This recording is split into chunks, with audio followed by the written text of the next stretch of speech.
Oi pessoal, tudo bem por aí? Hoje a gente está aqui para gravar o nosso podcast.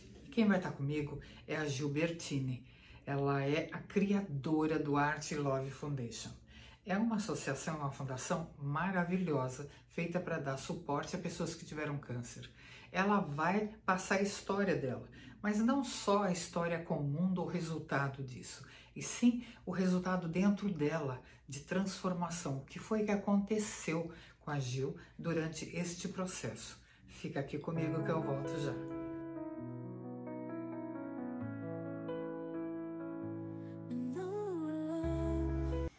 Pois é, pessoal, eu disse que ela estaria aqui com a gente. Gil, é um prazer ter você aqui. Obrigada por ter vindo, né? É uma honra, na verdade. Vocês vão ver a história linda e que, como vocês me conhecem, autoconhecimento é tudo, né? Transformação é tudo. E ela é um exemplo disso. Sou eu que agradeço o convite, Cíntia. Sou muito grata pelo convite, por estar aqui dividindo isso com você. Não é? A gente, a partilha e a divisão é muito bom, né? É muito bom. Esse aprendizado. É enriquecedor, né? É uma troca. É uma troca, é uma troca. Me fala uma coisa, Gil. Conta para todo mundo aí qual foi o seu grande período e depois o seu outro período, né? Porque eu sei que a sua fundação veio depois, né? Então, explica rapidamente para que depois a gente entre aí dentro da sua alma. Nossa, profundo isso! Profundo, né? Então, o meu grande período, assim, eu passei pelo processo do câncer 2 vezes. Eu acho que você lembra, eu comentei isso com você. A primeira vez eu era muito nova, então, assim, a primeira vez eu estava emocionalmente muito forte. Eu diria que mais forte do que a segunda vez. Então, assim, eu diria que por mais traumático que foi passar pelo processo do câncer, de cirurgia e tratamento pós-cirúrgico, de químio e rádio, eu passei muito leve, com muita leveza. Quantos anos você tinha na época? Uns 28, mais ou menos. E foi no mesmo local? Foi, câncer? no mesmo local. O mesmo tipo de câncer, a mesma coisa. Que interessante mesmo. Então, assim, pra mim, de verdade, as pessoas, elas olhavam pra mim, elas não acreditavam. Porque todo mundo me perguntava, eu fiquei deformada a primeira vez, por isso que eu falo que foi traumático. Porque eu me olhava no espelho e eu não me reconhecia, não me enxergava. Mas eu sabia que era eu que estava ali. Então, mas assim, eu estava tão grata por estar viva. Essa é a parte que eu falo do emocional estar fortalecido. Eu estava tão grata por estar viva que eu olhava no espelho, mesmo sem me reconhecer, e toda vez que eu agradecia, porque eu estava ali. E toda vez que eu encontrava com alguma pessoa, a pessoa perguntava pra mim: Gil, como você tá? Tá tudo bem? Eu sorria e falava: tá tudo bem, graças a Deus. Sempre com um sorriso no rosto, sempre. Do jeito que você me vê sorrindo por aí, sei, a maioria das vezes, eu tava sorrindo. Então, mesmo com todo aquele trauma, foi diferente. Na segunda vez, eu tinha imigrado em 2018 e 2019, desculpa. Eu cheguei em janeiro de 2019 e 2021 eu tive o segundo diagnóstico. E no ano de que eu imigrei, eu passei por um ano de uma depressão profunda. Então, o meu emocional não estava tão forte. Quando eu me recuperei da depressão, eu recebi o segundo diagnóstico do câncer. E quando chegou esse diagnóstico, o que aconteceu? As fronteiras estavam fechadas. A minha rede de apoio tinha ficado no Brasil. A minha filha estava morando na Califórnia, minha filha mais velha. Tava eu, meu marido e meus 2 filhos caçulas. Eu tava na cozinha trabalhando, porque tava no lockdown, tudo fechado. E eu tive uma convulsão durante o meu trabalho. E naquele momento eu já deu estalo, eu falei: o câncer voltou. Eu sabia que era isso.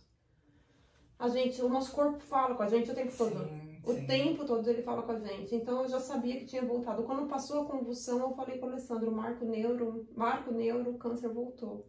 Ele demorou um pouco para aceitar isso, mas marcou o neuro e tivemos a confirmação que realmente o câncer tinha voltado. Naquele momento, assim, o chão abre, né? Tava no lockdown, meus pais no Brasil, ninguém podia me ver. eu precisei parar de trabalhar, mesmo que era da minha casa, eu não tinha condição. A minha família não podia parar de trabalhar, porque aqui você não trabalha, você não ganha. E as contas não param de chegar. Então, assim, eu passei esse período, assim, que eu já tinha saído de uma depressão, e eu passava o dia inteiro sozinha, esperando aquele momento da cirurgia, e era torturante. Eu não vou falar que não, porque era torturante. Quando você recebe um diagnóstico de câncer, você vê a vida, assim, num outro olhar. No mesmo tempo que você passa... na primeira vez, eu fiz uma lista de sonhos, tudo que eu queria viver antes de morrer, você começa a enxergar a finitude. Você vê que uma hora vai ter fim. E você quer viver muita coisa antes de morrer. E aquela lista que eu fiz de sonhos que eu queria fazer antes do fim chegar, eu já tinha realizado quase todos. Mas tinha um que eu não tinha realizado. Um e outros também, né? Eu queria ser avó. Aí eu falei, meu Deus, eu preciso ser avó. Eu falei, esse ainda não chegou, esse ainda não aconteceu. E eu me agarro nesse sonho, e é sempre assim, eu me agarro em alguma coisa para me manter forte. E eu não tive coragem de falar para minha família no Brasil. E você teve a depressão porque você mudou para os Estados Unidos? Foi pela mudança. Eu não queria vir para os Estados Unidos, mesmo com os traumas que eu carregava do Brasil. Eu não sei se você sabe essa parte da minha história no Brasil. No Brasil eu sofri sequestro, sofri abuso, então tem uma parte pesada minha no Brasil, que eu queria deixar para trás. Mas eu tinha um pouco de medo de me afastar da minha família. Então, enfim, foi passando o tempo, os médicos aqui demoraram para tomar a decisão da cirurgia. E na primeira vez do câncer, eu não tive nenhuma exposição em rede social pelo meu diagnóstico, porque eu estava perto da minha família toda.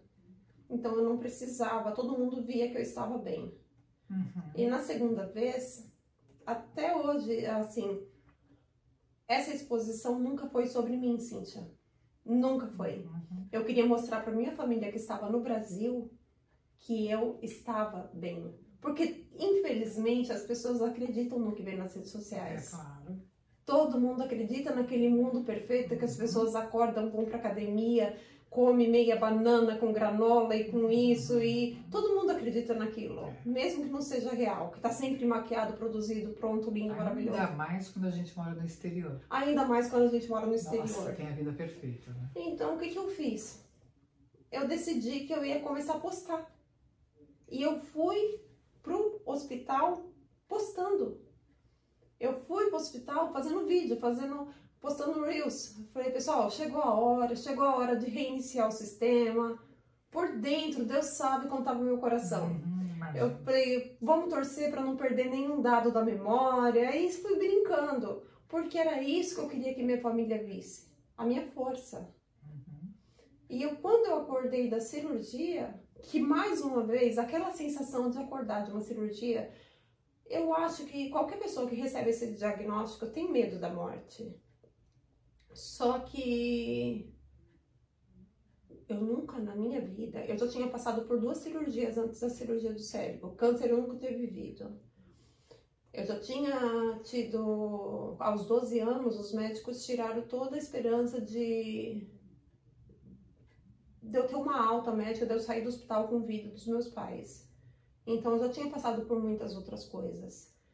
Então, mas assim, quando eu recebi com uma idade adulta um diagnóstico de câncer, aquilo para mim foi muito pesado. Então você passa a ver assim, é um nome que traz um peso junto, vamos colocar dessa maneira.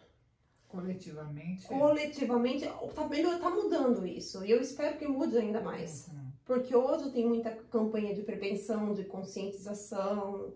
As pessoas falam muito mais sobre o assunto e deve ser falado. Claro. Então, quando eu acordei, que você tem aquela sensação, poxa, quando se trata de cabeça, para mim, aquilo era uma coisa surreal. Vão serrar meu crânio. E mais uma vez, serraram meu crânio. Mais uma vez, tiraram outro pedaço do meu cérebro. E mais uma vez, eu acordei. Mais uma vez, eu tenho consciência. Eu consigo pensar, eu consigo falar.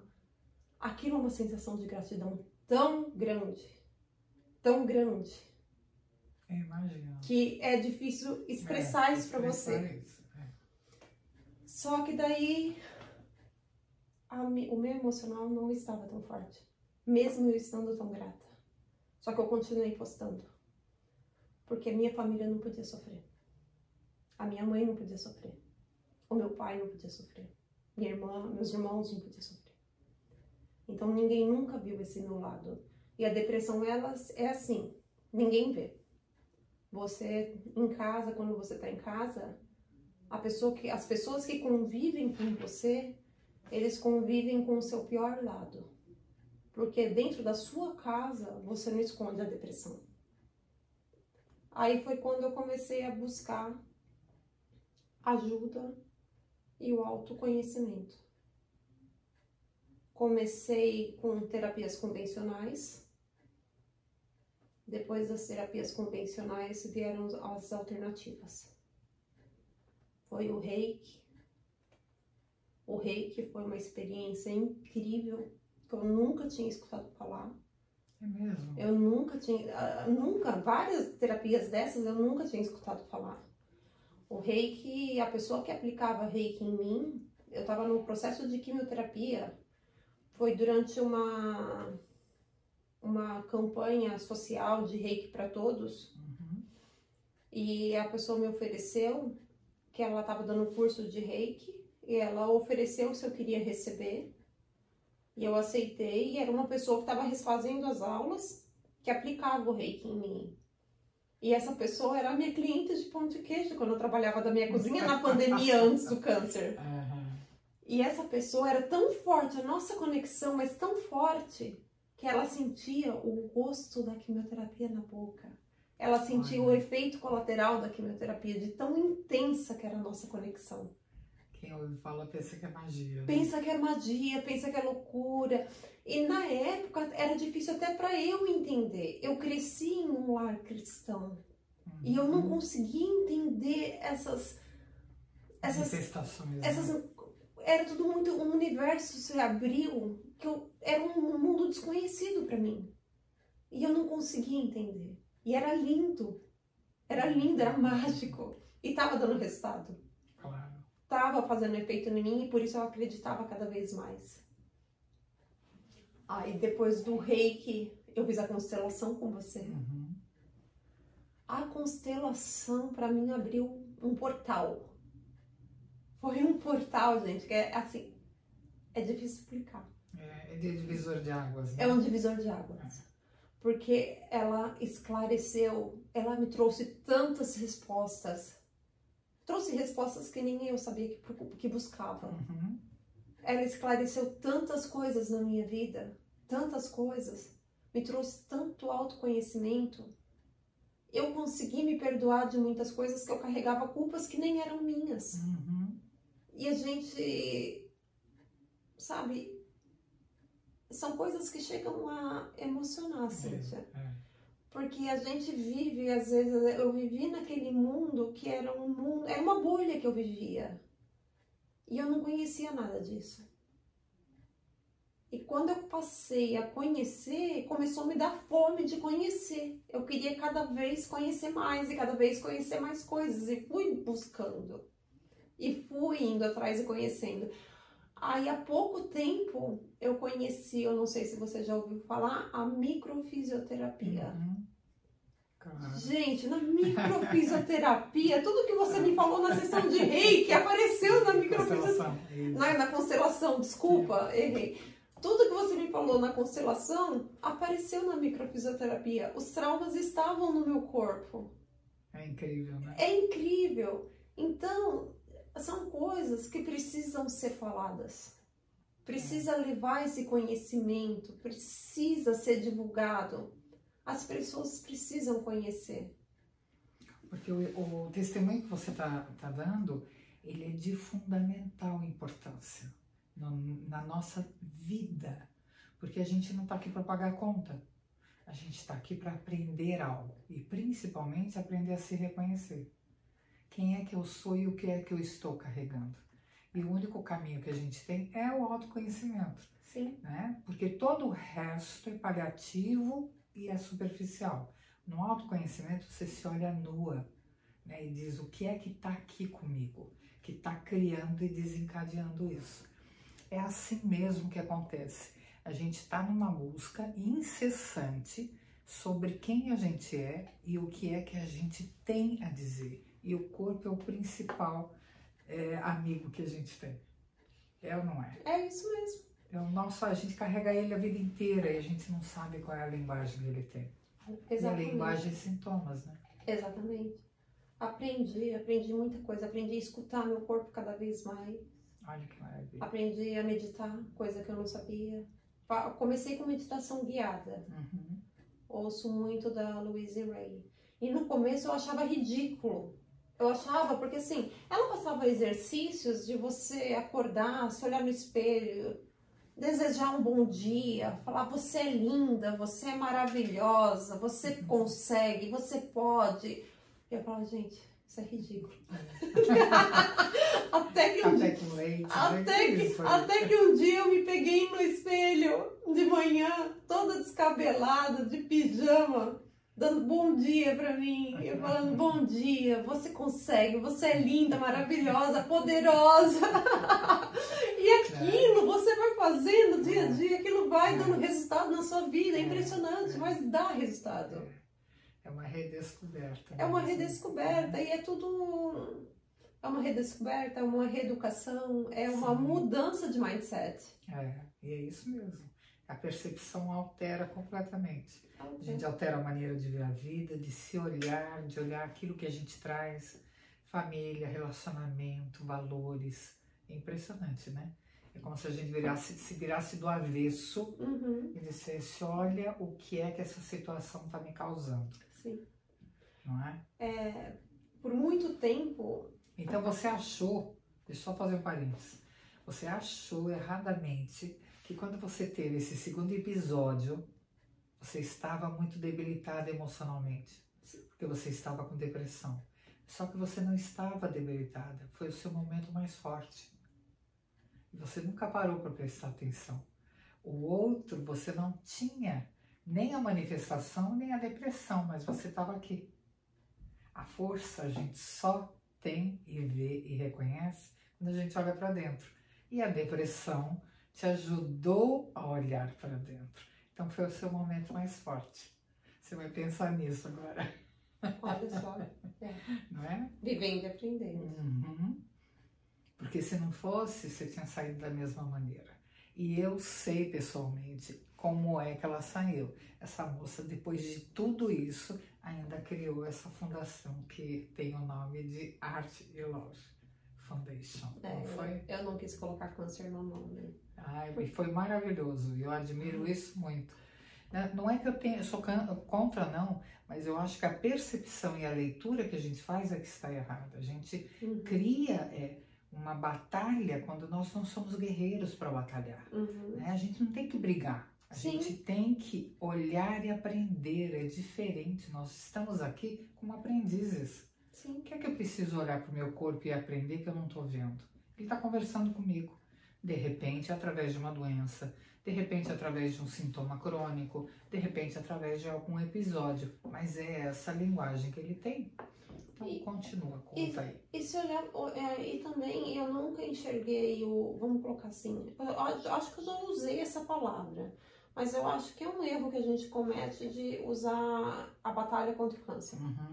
Também concordo. Eu acho que, porque assim, vítima do câncer, batalha contra o câncer, o lugar de vítima, acho que a gente não deve ocupar nunca, em nenhuma posição, em nenhum momento da nossa vida. E a gente tem que entender, porque assim, o câncer é uma consequência de alguma coisa. Seja genético, seja a nossa alimentação. No caso do cérebro, eu não sei, pode ter sido até um trauma que eu vivi ali no passado que acabou, eu não sei. E não quero saber a resposta, não me interessa a explicação. A gente não tem que ficar buscando porquês. Mas talvez um para quê? O que isso veio me ensinar? Entendeu? O que eu devo aprender com isso? Que lição que eu devo tirar? E eu tirei muitas lições do câncer. Muitas. Aprendi muita coisa com ele. Eu olho muito mais para mim hoje do que eu olhava antigamente. Entendeu? Antes de eu ter câncer, gente, eu não usava sandália havaianas. Porque eu tinha vergonha do meu pé. Olha o absurdo, Se. Eu tinha vergonha. Hoje, eu fiquei com o rosto meio, um olhinho pra cima, um olhinho pra baixo, uma pálpebra caída. Gente, tá tudo bem. Eu tô aqui, eu tô vivendo, tá tudo bem. Eu não me importo com isso, são detalhes. Tá, todo dia eu tô dando bom dia pro passarinho, sorrindo, feliz, cantando. Não. Claro que não. Tem dia que eu preciso do meu momento. Sim. E o importante é eu entender isso. E hoje eu entendo. Então, tudo isso foram lições que eu aprendi com o câncer. Eu precisei passar por muita coisa para aprender. E assim, e o fundamental, a gente tem que se cuidar e tem que ter um autocuidado. A gente tem que entender que o nosso corpo, a gente não pode tratar de qualquer maneira. A gente tem que dar atenção para ele.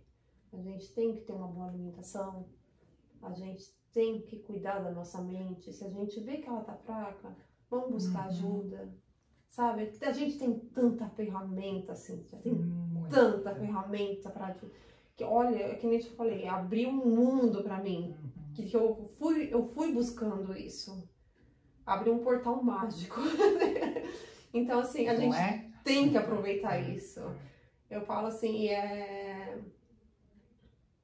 eu acho que todo mundo merecia conhecer. A gente nem precisa chegar ao ponto de desenvolver uma doença, né? Ou um sintoma, ou algum acontecimento para despertar, né? Para aprender, para ter outra percepção. Mas, infelizmente, as pessoas vivem, né, no automático, estão ali no automático, né? Até que algo assim tira ela desse step, né? Desse degrau. E passa a olhar. Claro que tem gente que, mesmo passando por uma situação, não vai despertar e não vai mudar, infelizmente, né? Mas abençoadas pessoas que utilizam de todos os recursos que elas têm para descobrir o próprio poder, né? Porque isso é poder, né? O poder de se reencontrar, o poder de viver a vida que se escolhe, o poder de reconhecer as grandezas que a própria vida traz, né? E como lidar com essas situações. As pessoas às vezes acham que, então eu tenho autoconhecimento, eu vou ter uma vida perfeita. As pessoas nem sabem o que é vida perfeita. Elas estão achando que vida perfeita é você pagar todas as contas em dia só, né? E não é nada disso. Não é nada disso. Nada disso. E não é nada disso. Não é sobre isso, Não é sobre isso mesmo. Agora fala da sua foundation. A minha foundation é outra coisa que... Era um sonho? Chegou a ser um sonho ou surgiu do nada? Como é que não foi? chegou a ser um sonho. Não chegou a ser um sonho. Foi uma consequência. Foi uma coisa que ali durante as sessões de Reiki, essa pessoa que aplicava Reiki em mim, ela chegou a falar pra mim: você já pensou? Você passou a segunda vez pelo mesmo processo. Você já pensou que isso pode ter um propósito? Quem é? Eu conheço a pessoa? A aluna, ela era uma aluna da Gabi Serriquilho. Serrichello. Era uma aluna da Gabi Serriquillo, eu fazia lá. E era ela que aplicava em mim, a Cláudia. E ela falou: você já pensou que isso pode ter um processo, pode ter um propósito na sua vida? Ela falou assim: pensa tudo isso que você já passou. Começa a refletir sobre isso no final de uma sessão. E eu fui para casa, porque assim, eu tava no segundo câncer, eu fiquei com a metade do meu corpo paralisado. Eu passei pela cadeira de roda, passei por um processo de andador, de bengala, enfim, foi um processo complicado de recuperação, mas enfim, tô aqui. E ali naquele momento de ócio da minha vida, que eu não produzia nada, um dia eu comecei a pensar no que eu poderia fazer. Porque era muito tempo vazio ali, desocupado. E eu comecei a pensar, eu falei: poxa, eu poderia começar um projeto social. Eu poderia começar a estampar camisetas com obras de artes e vender, e 100% do lucro eu reverto para pessoas que estão vivendo o mesmo que eu vivi. Porque eu estava vendo a dificuldade dentro da minha casa. Porque assim, a minha renda caiu. Então eu tava vendo que a gente tava passando, que a gente tava vivendo. Eu não tinha rede de apoio, eu não tinha feito muitos amigos aqui, não tinha praticamente ninguém. E mesmo se tivesse, não poderia ir na minha casa. Então, naquele momento não. Eu falei, então por que eu não faço isso? Eu falei, mas que obra de arte? Eu preciso de obra de arte. Eu não tinha um business plan, eu não sabia nem o que era isso ali, porque assim, no Brasil é plano de negócios, business plan naquela época eu não sabia o que, eu não tinha nada. Aí eu peguei e comecei a pesquisar obras de arte na internet e começou a aparecer várias. Eu comecei a marcar o nome dos artistas que eu gostava, como é o meu lado esquerdo que dá problema de vez em quando, aí eu comecei a anotar o nome dos artistas que eu tinha me interessado. E era só artista top, high level. A pessoa, humildade, ela deu uma derrapadinha assim. Eu mandei pro Cobra. Sim. Eu mandei para uns 10. Mas os 2 nomes que eu lembro bem aqui hoje é o Cobra e o Rafael Carlesso. E o Cobra me respondeu, foi o primeiro que respondeu, mas ele queria saber um pouco mais sobre o projeto.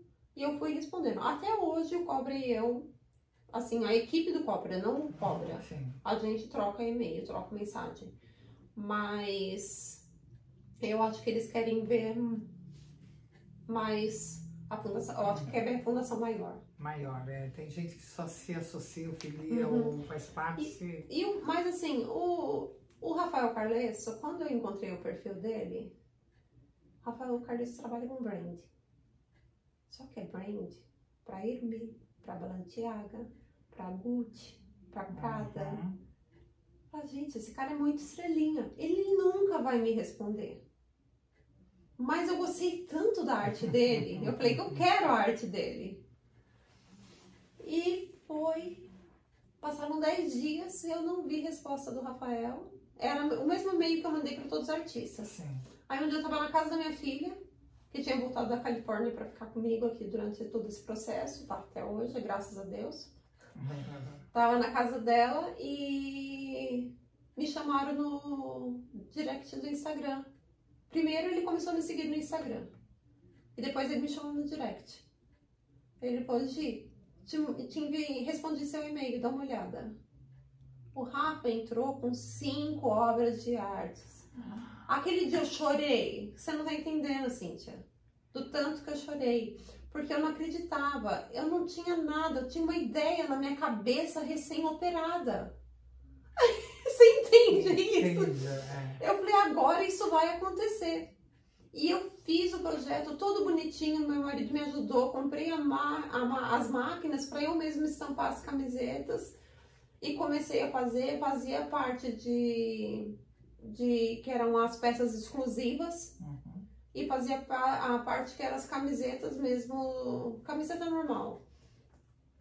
E comecei a vender. Entraram outros artistas depois do Rafael, que viram o projeto acontecendo, só que eu não tinha nenhuma experiência com e-commerce. E eu vendia mais em evento e acabou que não consegui sustentar esse projeto. Só que daí falaram pra mim, por que você não abre uma fundação? Se você tem vontade de fazer isso, de ajudar, por que você não abre a fundação? Daí a gente pegou, comecei a pensar, falei, por que não? Aí fomos e abrimos a fundação, a Art and Love Foundation, porque aí que vem o nome Arte. Antes do projeto era Art and Love by GB, porque o e-commerce que já existia chamava GB Fashion. Aí veio a Art and Love Foundation. E assim, é a minha paixão, é a arte de todas as formas, em todas as formas dela. Eu vejo a arte em tudo, então veio esse nome disso. Aí nasceu a Art and Love Foundation. E a partir daí, comecei a participar de muitos eventos, foi chamando atenção, foi ficando conhecida. E há pouco tempo atrás, na época da gravação da série Segundo Ato, saiu uma matéria minha no Metrópole Saúde. E até hoje, as pessoas me encontram por causa dessa matéria. Que interessante. E as pessoas me chamam no meu Instagram por causa dessa matéria. E até hoje aparece paciente. E há pouco tempo atrás, eu estava falando num evento e me perguntaram se a fundação atendia crianças. E eu falei, graças a Deus até hoje não apareceu nenhuma. Eu falei, porque eu acho que minha força acaba aí. Eu falei, eu acho que eu não tenho capacidade de atender uma criança. A gente tem muitos profissionais da área da saúde que ajudam na fundação aqui em Orlando, e na área de psicologia nós temos uma clínica lá de São Paulo Que faz com vários psicólogos que tem um valor social, e quando o paciente não pode pagar, é a fundação que paga para o paciente. Aí quando foi a semana passada ou retrasada, apareceu uma mensagem no meu Instagram. Um pai falou assim, olha, eu estava pesquisando no Google pessoas que venceram um câncer no cérebro e apareceu você. Eu tenho um filho de 7 anos com um astrocitoma de grau, um astrocitoma de 8 centímetros, já passou por 2 cirurgias, e começou a explicar a situação da criança. Tava no direct, naquelas solicitações de mensagem, se você não aceita, a pessoa nem vê que você viu. Aí eu não aceitei, e na hora eu falei assim, vai me dar força. Aí no dia seguinte eu aceitei, respondi ele, eu falei pro Alessandro, o Alessandro é meu esposo, eu falei, essa eu mando direto pra Patrícia. A Patrícia é a psicóloga, a dona da clínica. Eu falei, eu mando no Brasil. Como atendimento é remoto, a gente pode atender no mundo inteiro. No mundo inteiro, claro. Eu falei, então, essa eu mando direto pra Patrícia. Ele falou, faz isso. Só que o primeiro atendimento, eu preciso conversar para pegar os dados do paciente. Aí, o primeiro atendimento eu marquei com o pai, com a mãe da criança. Fiz o atendimento. E quando terminou, Cíntia, eu fiquei impressionada. Porque eu descobri mais uma vez que eu sou mais forte do que eu imaginava. Porque assim, eu não vou falar que eu não fiquei mal, eu fiquei mal. Sabe? Aquela criança, se ela tirar toda a massa que tem dentro do cérebro dela, ela fica com danos irreversíveis. Mas, e mais uma vez, eu falo, gente, tem gente que reclama por tão pouco. Eu muitas vezes reclamo por tão pouco. Eu falo, eu deveria ter vergonha. Eu falo, eu não posso, não tenho direito de reclamar. Eu falei assim, agora eu só posso agradecer por Deus ter me dado força mais uma vez para atender essa família. Só que agora eu tô no caminho para psicóloga. Claro. Eu falei, mas isso também é uma excelente consciência, né? Quando a gente percebe que a gente não pode tudo. Né? Até onde eu posso ir. E isso é fantástico, a gente reconhecer os nossos limites. Porque só assim a gente sabe o espaço que a gente toma. Sim. Né? Porque senão a gente não sabe. A gente fica assumindo lugar aí que não é nem por aí. Aí vira toda essa bagunça. Então, fantástico mesmo. Muito. Parabéns. Obrigada. E a Love Foundation, ela está, obviamente, aqui em Orlando, sediada aqui. Né? Você falou que mora aqui pertinho da Kirkman, né? Não, mora aqui na Hiawassee mesmo. Na Hiawassee, isso. E como é que estão os trâmites, as divulgações? Como é que é agora?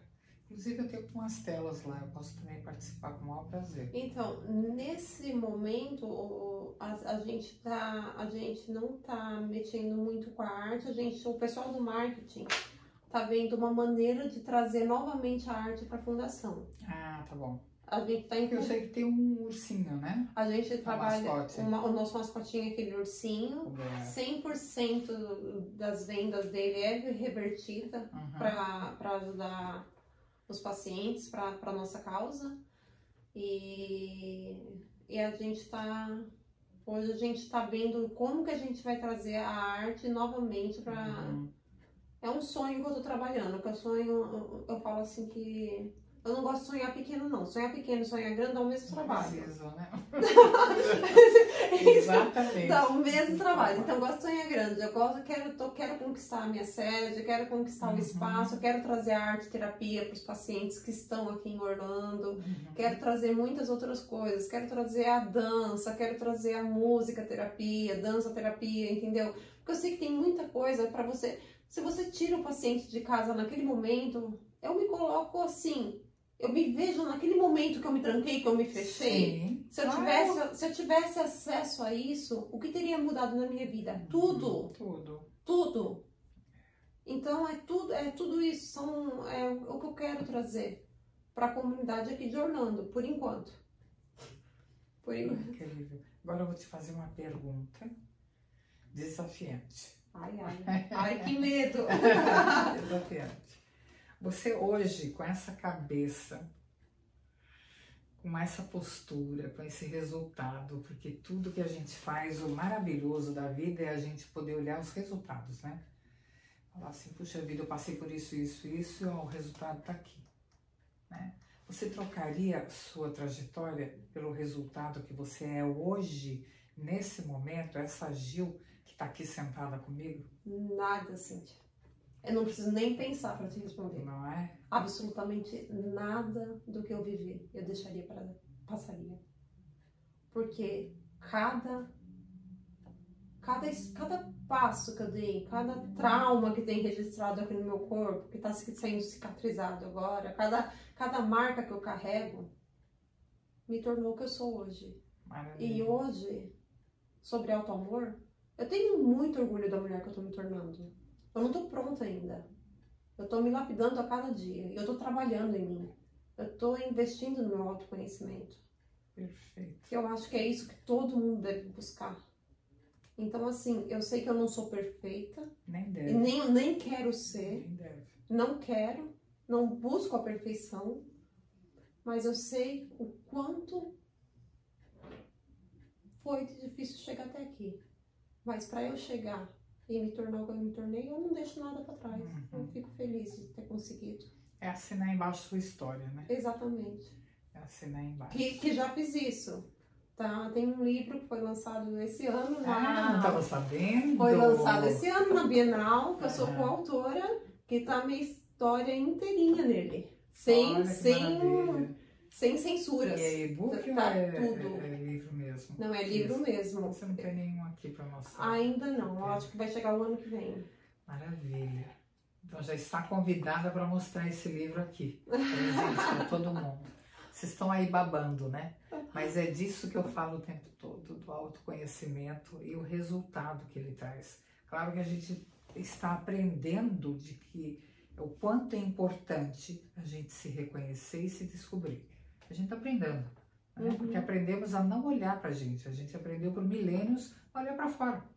Olha para fora, cuida do que está fora, né? Vive o que está fora. Então a gente está fazendo o caminho inverso. Vai chegar um tempo, espero, que a gente não precise passar por grandes sofrimentos para poder fazer exatamente isso e ter esse resultado. Mas enquanto isso não acontece, estamos aqui, vivendo situações incríveis. Mas quem estiver assistindo e for jovem e for inteligente, Nossa, já vai começar a buscar esse autoconhecimento agora. Ele já vai começar a investir nisso agora. Isso mesmo, é isso mesmo. Entendeu? Agora, isso serve, fica o recado para os jovens. Isso mesmo. Começar a buscar agora. Eu tenho no meu grupo de terça-feira, que é o do grupo Despertando, duas meninas, são meninas mesmo de 20 anos. E eu olho e digo, meninas, vocês não fazem ideia, né, do arquétipo que vocês estão criando. Como é que vão ser essas duas meninas, como mulheres e mães de crianças, elas tendo consciência de quem elas são, numa frente aí 10 mil vezes mais do que a mãe, do que a avó, do que, né, todo mundo da geração. Então é isso mesmo que a Gil falou, e assina embaixo. A minha filha falou esses dias pra mim assim... Quantos anos ela tem? A minha filha tem 26. Ela falou assim, a mãe da minha neta, acho que é 27, eu não sei se eu errei a idade dela ou não. Falou, mãe, ela falou, que bom que você tá descobrindo tudo isso agora. Porque a Ivy é minha neta, vai crescer sem traumas. Pelo menos os ancestrais dela, a gente já vai limpando. Tá todo mundo visto, cada um no seu lugar, não tem problema nenhum. Exato. Não assumo nada que não seja meu. Né? Ela não tem que carregar nada, já dá pra ir curando. É isso mesmo, é isso mesmo. Linda, olha, foi um prazer imenso esse bate-papo. É de uma riqueza incrível. Fazia tempo que eu estava querendo catar você por aí, falar, vem falar, né, sobre as suas experiências. Foi uma maravilha. O prazer foi todo esse meu. testemunho todo, viu? Muito obrigada mesmo. Só eu que agradeço. O prazer foi todo meu. Imagina, Vocês amaram, né? Tenho certeza. E aqui ela deixa todas essas informações preciosas, são pérolas mesmo. Você tem uma mensagem para eles, além dessa que você falou do autoconhecimento, que é fantástica? Gente, não espera a vida te dar um susto para começar a viver. Viva hoje, viva agora, viva o presente, como o nome já diz, é um presente, é uma dádiva. É o presente, é presente. Né? É isso aí. Presente é presente. Beijo para vocês e a gente fica por aqui.